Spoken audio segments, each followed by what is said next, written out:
Ladies and gentlemen, my name is Salmeen Ansari and I welcome you back to another fantastic episode of Contourcast, Podcast for Life.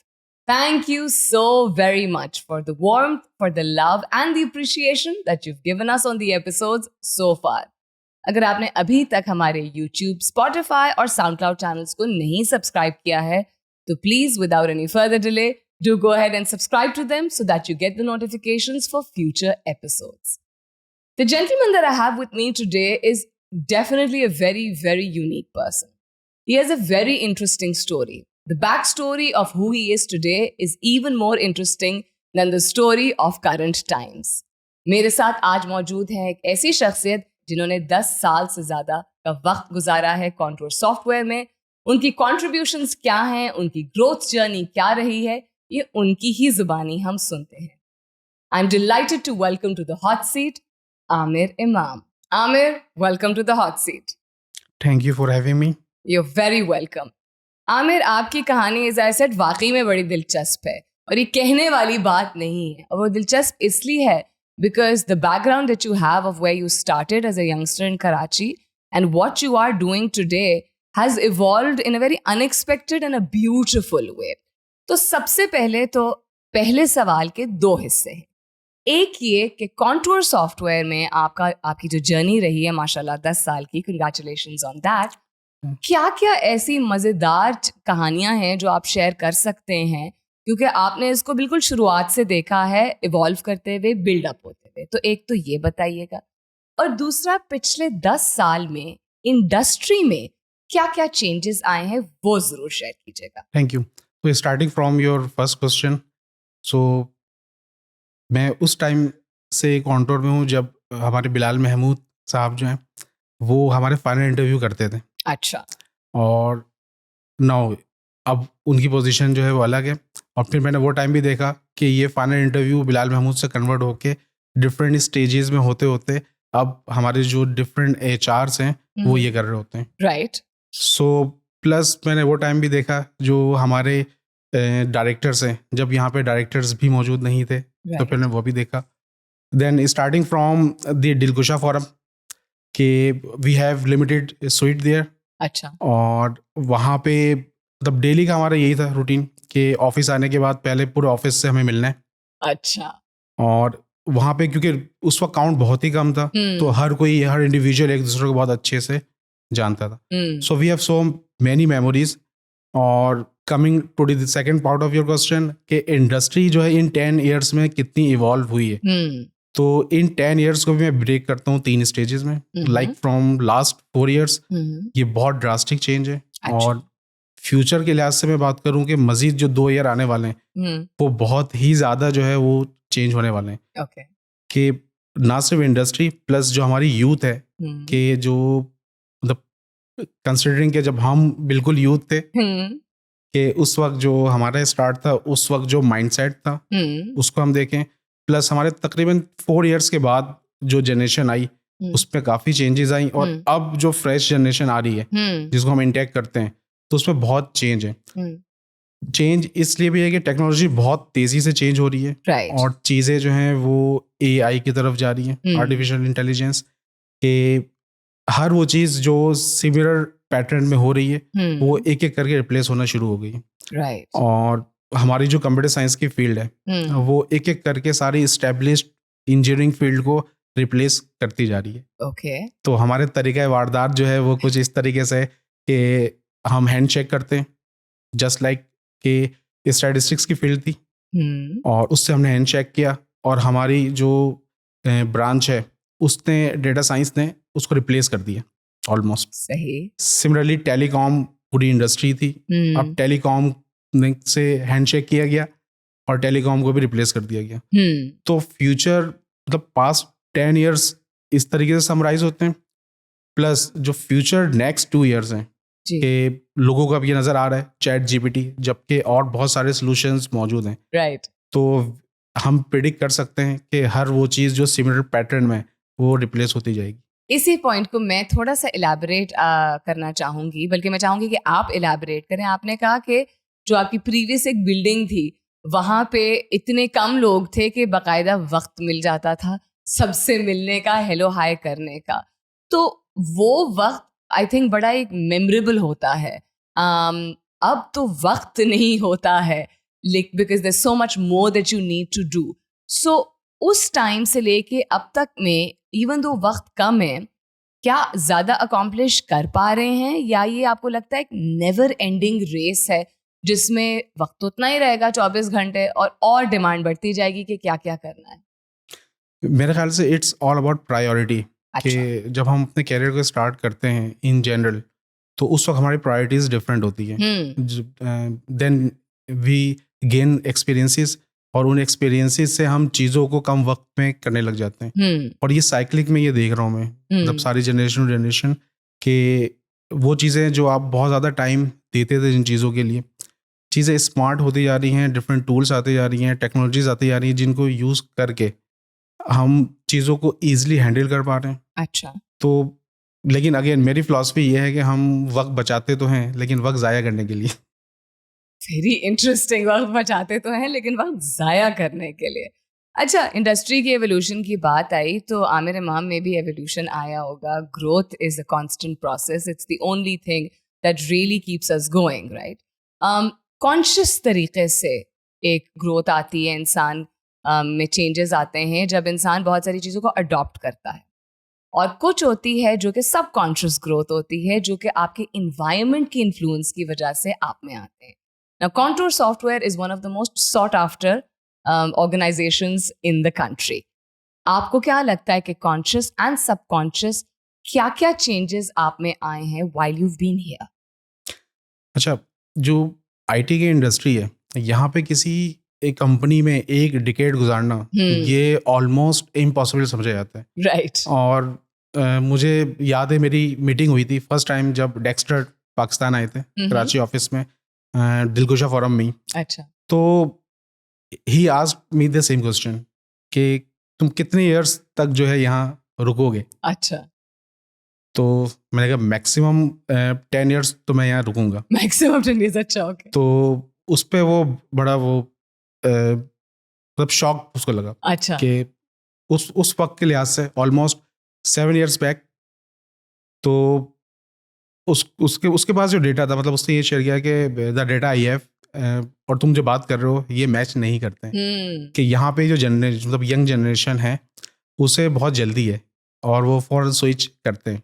सही. तो फिर मैंने उसको reason दिया कि contour जो है वो ऐसी जगह है कि जहाँ पे आप अपनी लाइफ को, प्रैक्टिकल लाइफ को, प्रोफेशनल लाइफ को, एंड अपनी जो आपकी पर्सनल लाइफ है या डोमेस्टिक लाइफ है, आप उसको बहुत अच्छे से बैलेंस कर सकते हैं. राइट.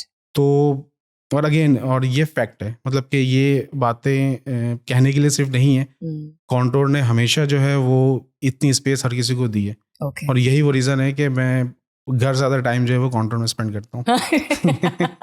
अच्छा, तो खुशी खुशी यानी कि स्पेंड करते हैं यहाँ पे ज़्यादा टाइम स्पेंड करवाना और करने में फ़र्क है. तो हम बाय चॉइस करते हैं. By choice. तो अगेन जो कॉन्शियस और सबकॉन्शियस जो है, ये यहाँ से जो फील्ड निकलती है माइंड साइंस की, कि अगेन अगर आप रिलैक्स हैं तो आपकी प्रोडक्टिविटी जो है वो हमेशा बढ़ के आएगी. राइट. और यही वो चीज़ है जो हम अपनी टीम के अंदर भी कोशिश यही करते हैं कि हमारी टीम मेंबर्स जितने रिलैक्स्ड रहेंगे, तो जितना प्रेशराइज उनको कम किया जाए, जितने वो अपने आप में रहेंगे, उतना आउटपुट जो बेहतर आ सकता है और आता है. और यही वो रीज़न है कि हमारा जो डिवीजन है, one of the finest division contour में. ज़बरदस्त हो गई. You seem like a very very proud person, a very proud individual and a very proud family member of Contour. अच्छा, इस तरह करते हैं, थोड़ा सा रिवर्स में जाते हैं, थोड़ा और पिछले वक्त में चले जाते हैं. उस वक्त में चले जाते हैं when you were a young Karachi boy who, like so many other Karachi boys, must have had some, you know, dreams, some aspirations, कोई vision. पढ़ाकू थे या नहीं थे, determined थे कि कुछ करना है या नहीं. लाइफ का वो चैनल जो है, क्या वो उसी तरफ आपको ले गया जहाँ आप जाना चाह रहे थे या नहीं? समहाउ ऐसा ही है. यस, मैं हमेशा से पोजीशन होल्डर रहा हूँ. Okay. लेकिन मीनवाइल बहुत कम लोग ऐसे होते हैं कि जो पोजीशन होल्डर भी हों और साथ में स्पोर्ट्स पे भी उनकी अचीवमेंट हो. अच्छा. तो हमेशा से जस्ट लाइक क्रिकेट में मेरी अचीवमेंट रही है. मैंने अच्छे लेवल पे खेली है क्रिकेट, फुटबॉल खेली है. इवन फ्रॉम कॉलेज कराची में पूरी इंटर कॉलेजिएट में मेरी फर्स्ट पोजीशन थी 110 मीटर हर्डल्स में. वाओ. देन वहाँ से सीन बोर्ड में सेलेक्ट होके गए, वहाँ पोजीशन नहीं मिली, लेकिन यूनिवर्सिटी में जो है वो I am silver medallist again. माशाल्लाह. तो ये एथलेटिक्स हैं, इसके अलावा तकरीबन सारे स्पोर्ट्स खेलें. तो I was the sporty person. अच्छा. और अभी मैं कह नहीं सकता क्योंकि हम खुद फुटबॉल हैं. तो आई एम फुटबॉल, तो अब मैं क्या फुटबॉल खेलूं. अच्छा, सही. So life changed quite drastically. So अच्छा, and this is interesting कि in Karachi even though उस तरह के पार्क्स या फैसिलिटीज लिमिटेड जगहों पे मौजूद हैं, but youngsters make the best of circumstances. तो नाइट क्रिकेट या जहाँ पे भी जगह मिलती है, they make the best of it. And मुझे पर्सनली लगता है कि वो एक अच्छी फाउंडेशन, एक अच्छी बुनियाद बना देती. इवन अगर ना कंटिन्यू करें, you at least have those memories and that, you know, that good energy जो कि फिर इंसान आगे जिंदगी में लेके चलता है. अगर हम अच्छी मेमोरीज की बात करें तो आपकी खुद अच्छी मेमोरीज तो बन ही रही हैं at Contour Software. Beyond Contour Software भी आप बहुत सारे लोगों के साथ बहुत सारी अच्छी मेमोरीज क्रिएट कर रहे हैं, क्योंकि आपको बहुत सारे यंगस्टर्स उस्ताद मानते हैं, not just teacher. So you have an intense passion for teaching, which is beautiful because in this day and age to give back to the community, to give back to students is the need of the hour. ज़रूरत है इस वक्त की. इसकी थोड़ी सी back story बताइएगा, क्यों आपको शौक हुआ कि आप स्टूडेंट्स को पढ़ाएं. काफ़ी सारे स्टूडेंट्स को आप पढ़ा रहे हैं और काफ़ी अरसे से पढ़ा रहे हैं, तो ये क्या माजरा है? अच्छा, स्टार्टिंग कुछ लाइफ में आपकी चीज़ें ऐसे इंसिडेंट होते हैं जो आपको डिफरेंट डायरेक्शन में ट्रिगर करते हैं. लाइक जब 9th क्लास में मैं था, तो एक चीज़ मुझे याद है कि जब हम बोर्ड का फॉर्म फिल करते हैं तो उस फॉर्म में देयर इज़ ऑप्शन कि आपको किसी एक इलिटरेट को लिटरेट करना है. वो पॉइंट मुझे अभी भी याद है कि वो चेक करते हुए जो है वो कि मुझे ये चीज़ करनी है. ये हमेशा से मेरे जहन में रही है. राइट. तो उस वक्त भी था कि अंदर एक मतलब टीचिंग का जज्बा था. प्लस मेरे साथ इंसिडेंट बोर्ड में हमेशा से ऐसा ही हुआ है, 2 मरतबा हुआ है. कि एक इंटरेस्टिंग सी स्टोरी शेयर करता हूँ मैं कि I was the position holder, हमेशा से रहा हूँ मैं. राइट. लेकिन जब बोर्ड में जाने के बाद जो है वो मेरी परसेंटेज अचानक से कम हुई. हालांकि अगर मैं ये शेयर करूँ कि पेपर देते हुए मैं ये सोचता था कि मुझे उसमें छोड़ना क्या है, तो मेरी इस लेवल तक की तैयारी होती थी. राइट. और जब रिजल्ट जो है वो एक्सपेक्टेशन के मुताबिक ना आए, तो जब रिजल्ट आया तो आई वाज शॉक्ड. तो थोड़ा गुस्सा आया और गुस्से में मैं घर से निकल गया कि भाई ये बोर्ड ऑफिस जाना पड़ेगा और क्यों हुआ है ऐसा. और आगे निकलने के बाद वहाँ मेरे फ्रेंड मिले कि चलो मैच है, और वहाँ से वो मुझे ग्राउंड ले गए. What an interesting story. Okay. और घर वाले ढूंढ रहे कि भाई ये बोर्ड ऑफिस गया है, कुछ गड़बड़ करेगा. वो इत्तेफाक से जो है जो मेरे सबसे बड़े भाई हैं उनके गुजर हुआ ग्राउंड में, तो फिर वो लेके आओ, चलो घर चलो अभी तुम. तो ये एक इंटरेस्टिंग स्टोरी है. तो वहाँ से फिर मैंने ये रियलाइज़ किया कि यहाँ की एजुकेशन सिस्टम जो है वो उस पर इम्प्रूवमेंट की बहुत ज़रूरत है. तो फिर वहाँ से फिर थोड़ी मेरे अंदर पेशेंस भी आना शुरू हुआ कि चीज़ें इम्प्रूव की जाएँ किस लेवल पे. और मेरे अंदर एक चीज़ ये भी मौजूद है कि मैं बाकी लोगों से ज़्यादा डिफरेंट होने की कोशिश करता हूँ. अच्छा. और I always think the reason कि why I should be different from others. तो जैसे एक अगर पाकिस्तान की पूरी आवाम, पूरी दुनिया के लोग किसी एक डायरेक्शन में जा रहे हैं, राइट, तो मैं उधर नहीं जाऊंगा. ओके. तो मैं हमेशा वो रीज़न ढूंढता हूँ कि मैं वो काम क्यों ना करूँ. और लाइफ में इस पैटर्न पे चलने में मुझे हमेशा सक्सेस ही मिली है.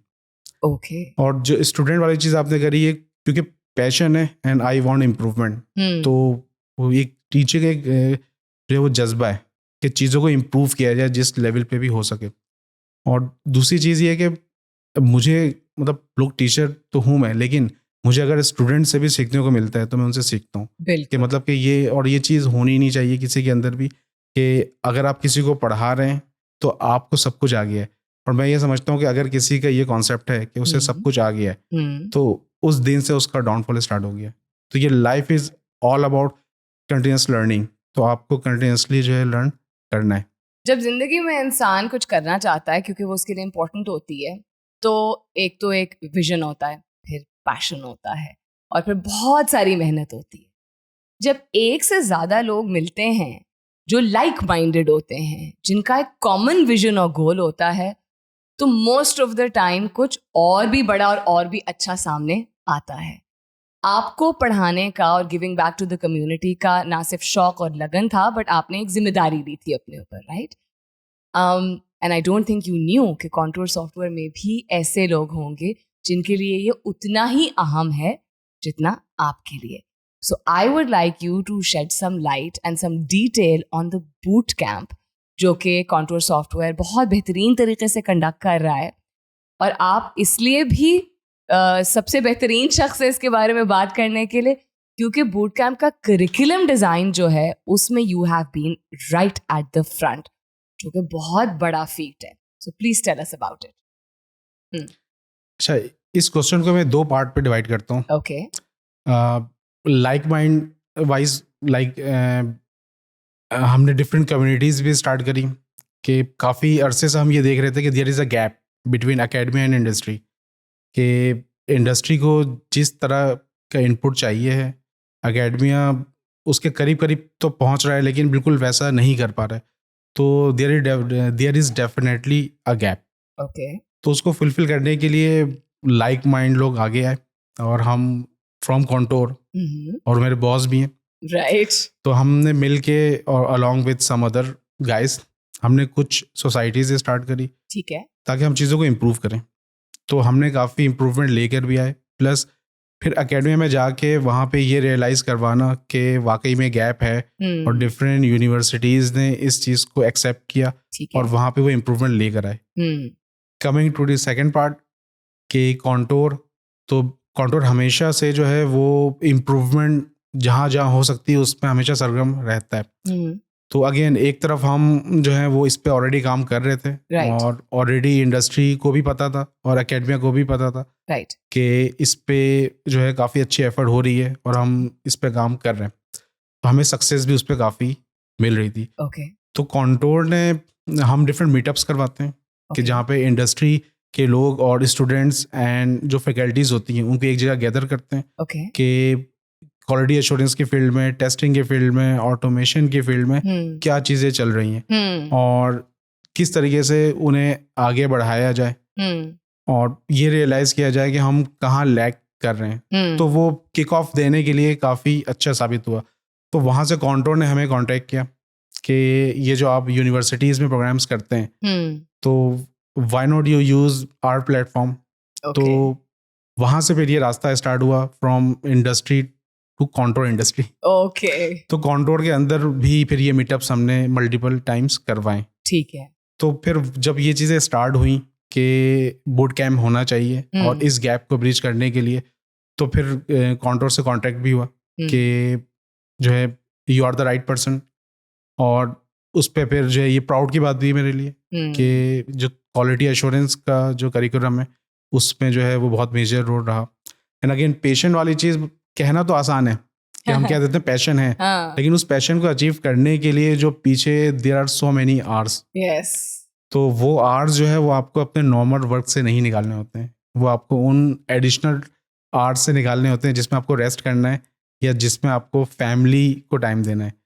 तो अगर मैं ये कहूँ कि जितनी कुछ मैंने लाइफ में अचीवमेंट है तो इसमें बहुत मेजर रोल जो है मेरी वाइफ का है एंड मेरी मदर का है, जिन्होंने there are so many compromises in terms of time as well as effort. उन्होंने बहुत एफर्ट जो है वो किए हैं. तो अगेन मतलब कि ये डिज़ाइन करते हुए अगर मैं आपसे शेयर करूं तो मतलब कि मुझे मुश्किल से शायद 3 घंटे की नींद मिल रही हो, लेकिन वो मेरे लिए थकावट या टायर्डनेस नहीं थी, क्योंकि मुझे पता था इस चीज़ के बाद ये चीज़ जो यूज़ होनी है इससे जो है जो हमारे यूथ है उसको वो कितना आगे बढ़ेगा.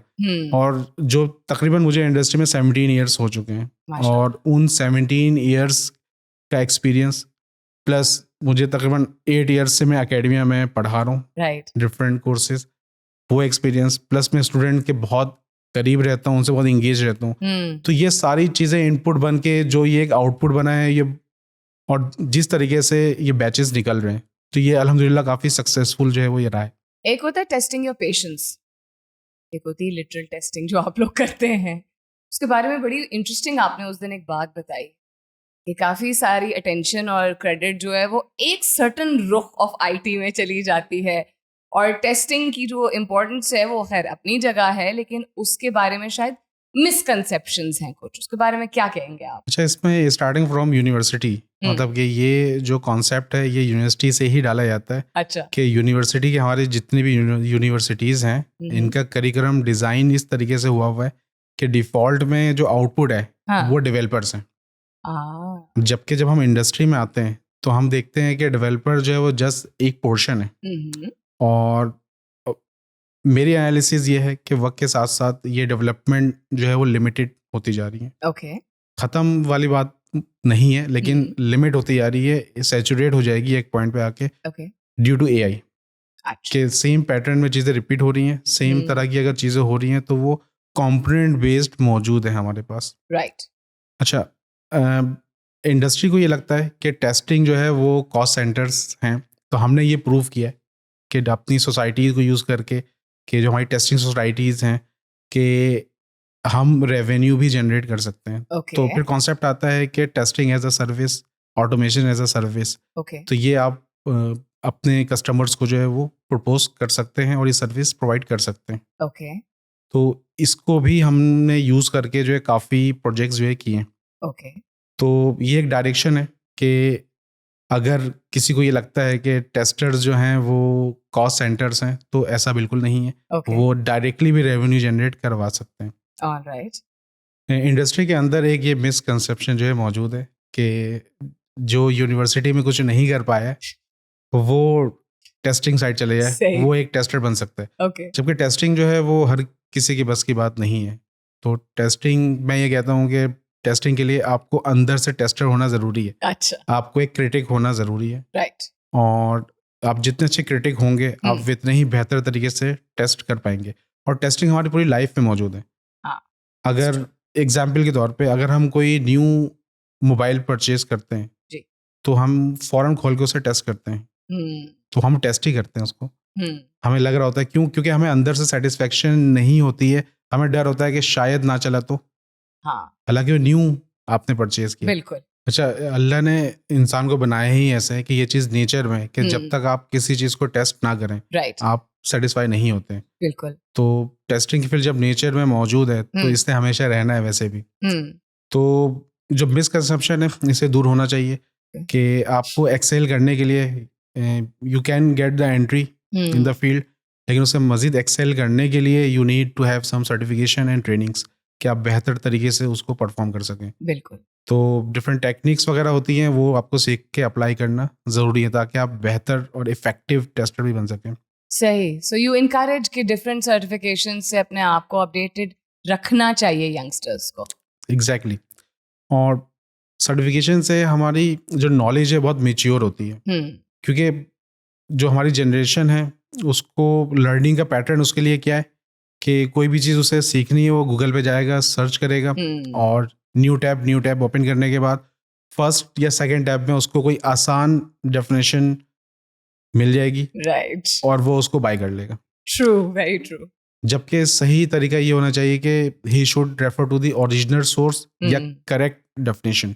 और यहीं से जो है सारे इशू जो मैं देखता हूँ इंटरव्यूज़ के दौरान कि बच्चों को लग रहा होता है कि उन्हें सब कुछ आता है और वो सही जवाब दे रहे हैं, लेकिन उनके सोर्सेज गलत होते हैं जिसकी वजह से उनकी डेफिनेशंस गलत होती हैं, अंडरस्टैंडिंग गलत बना लेते हैं। तो एक्सपीरियंस से कम एक्सपीरियंस भी उसका एक रीज़न होता है, लेकिन जिस तरीके से नॉलेज को एक्सट्रैक्ट किया जाता है ये भी एक रीज़न है। और एक चीज़ अगर मैं आपसे शेयर करूं कि पहले पैंडेमिक से पहले, कोविड से पहले जो नॉलेज थी या इंफॉर्मेशन का एक्सेस था वो लेयर्ड में था कि लोगों के एक्सपीरियंस के हिसाब से लोग आगे बढ़ते थे, उनके पास प्रॉपर पाथ था, फिल्टर्ड थी चीज़ें, मैकेनिज्म के कुछ अरसे बाद फिर न्यू था कि उनको इन्फॉर्मेशन चाहिए जिसको यूज़ करके आगे कुछ और कर सकते हैं। लेकिन कोविड के बाद से सब चीज़ें ऑनलाइन हो गई और लोगों ने वो चीज़ें सीखी जो उन्होंने सोचा था कि कभी नहीं सीखेंगे, तो उनको वो भी करना पड़ा। तो वो जो सारे लेयर्स थे वो अचानक से हट गए।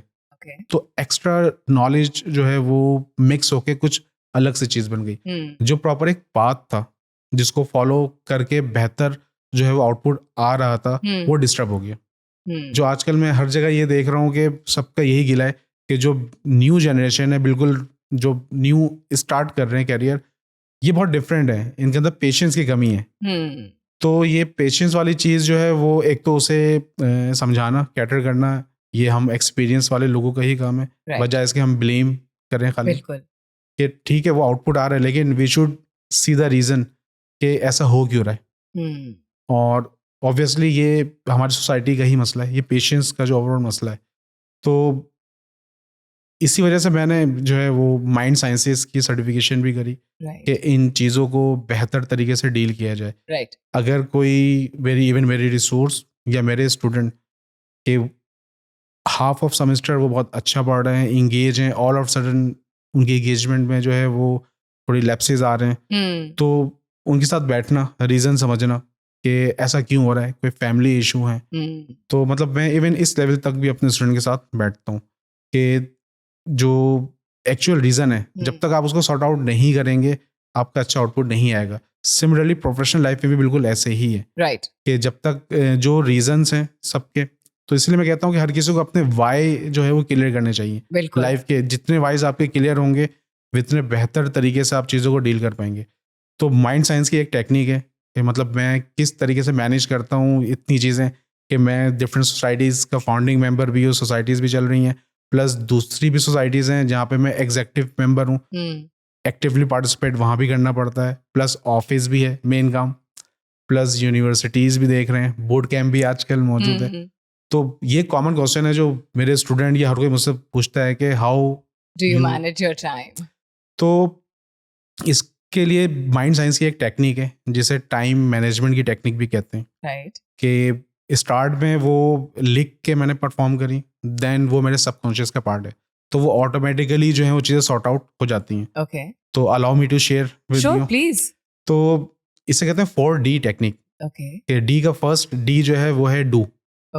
अपने बहुत सारे कामों में से आप उनको फोकस कर लें जो बहुत इंपॉर्टेंट है आपके लिए, और जो आपको ही करना जरूरी है और जल्दी करना जरूरी है, तो वो आपके डूज हैं।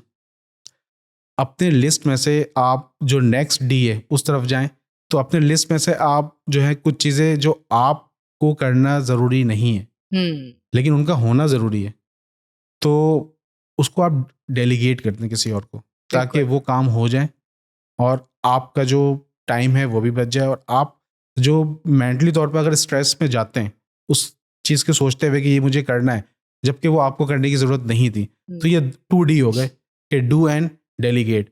थर्ड जो है वो है डिले, कि वो चीज़ें जो आपको ही करना ज़रूरी है और लेकिन वो अभी नीड नहीं है कि फ़ौरन हो जाए, important but not urgent. Yes, तो उसको आप डिले करेंगे ताकि आप सोचे ही नहीं कि जब राइट टाइम होगा तो वो आपके डू बनेंगे। देन लास्ट है ड्रॉप या डिलीट, कि वो चीज़ें बहुत सारी लाइफ में ऐसी चीज़ें मौजूद हैं। अच्छा, ये प्रैक्टिसेस सिर्फ ये नहीं है कि डेली रूटीन की चीज़ें हैं, ये लाइफ की हर चीज़ में अप्लाई होती हैं। बिल्कुल। वो चीज़ें, बहुत सारी चीज़ें हम अपने ऊपर हावी कर लेते हैं, जबकि हम उसके वाई को ढूंढें तो वो आपके फिर समझ में आता है कि वो इतनी इंपॉर्टेंट नहीं है।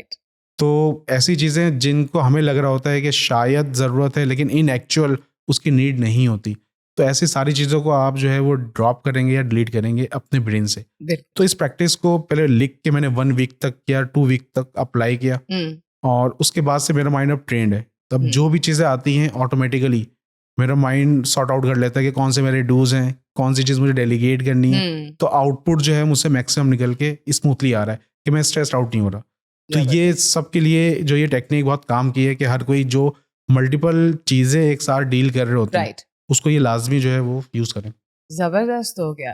अच्छा, चूँकि बहुत ही सबक आमोज़ आपकी बातें थी, करनी भी ज़रूरी थी, लेकिन इनकम्प्लीट हो जाएगा ये सेशन अगर कुछ हल्की फुल्की गुफ्तगू ना हो।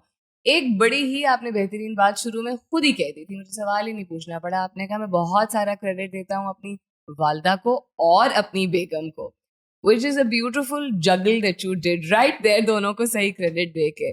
तो would you be bold enough to share with us कि कौन बेहतर खाना पकाता है?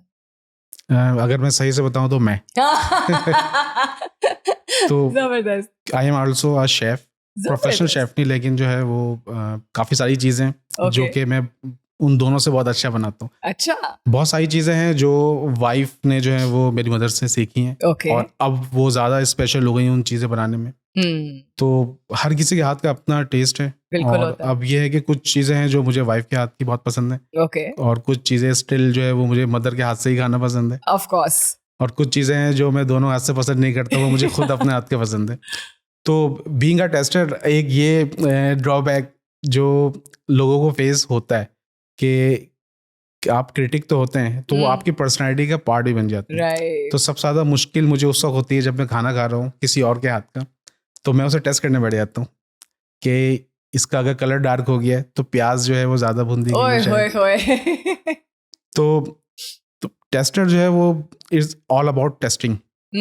तो टेस्टिंग की फील्ड, जैसे मैंने पहले कहा, कि नेचर में है, तो वो हर इंसान के अंदर मौजूद है। तो वो खाने को भी नहीं फिर आप जो उस नजर के बगैर देख पाते हैं। एग्जैक्टली। अच्छा, चूंकि अब आपने उस वक्त खैर आई थिंक थोड़ा एग्जैजरेट ही कर दिया। I don't see any football, I see a fantastic human being who is sitting in front of me. उस तरह खेलने का अब वक्त मिलता नहीं है।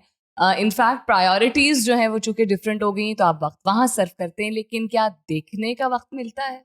बिल्कुल, ये कि जो जितने भी टूर्नामेंट्स हो रहे होते हैं, मतलब वर्ल्ड कप तो बड़ी चीज़ है, छोटी चीज़ें जो लीग्स चल रहे होते हैं उनको भी काफ़ी हद तक कोशिश होती है फॉलो करना। ओके, लेकिन इस पे मैं एक चीज़ ऐड करना चाहूँगा कि ऐसा नहीं है कि वक्त बिल्कुल नहीं मिलता है। जैसे कॉन्टोर जो है अलाउ अस कि वीकेंड्स पे कॉन्टोर की टीम है, और मैं उस टीम का पार्ट भी हूँ। तो हम हार्ड बॉल के मैचेस डिफरेंट कंपनीज के साथ खेल रहे होते हैं, वेरी डिफरेंट नाइस। टूर्नामेंट, और कंट्रोल जो कंट्रोल टूर्नामेंट्स है वो भी करवा रहा होता है। जी बिल्कुल। तो उसमें भी मेरा, इसमें भी एक वो है कि हर किसी को, ये रिकॉर्ड था मेरा 2 साल पहले तक कि लास्ट 8 ईयर्स तक मेरी टीम हमेशा फाइनल खेली है, वाह, और लोगों को ये इंतजार होता था कि आमिर की टीम कब बाहर निकलेगी। सही। तो ये एक बहुत लोग जमा होते थे बाकायदा कि ये टीम बाहर क्यों नहीं हो रही है। तो काफ़ी मरतबा ऐसा भी हुआ कि हमारी टीम बाहर होते होते अचानक से आगे बढ़ गई और टूर्नामेंट जीत गई फिर। तो वो कहते कुछ तुम्हारे पास कुछ ऐसा है फार्मूला। मैं कहा फार्मूला तो है, फॉर्मूला। तो लेकिन लास्ट 2 ईयर से जो है हम क्वालिफाई नहीं कर पा रहे हैं, पहले ही हम हार जाते हैं। अगेन रीज़न शायद वो फुटबॉल ही है।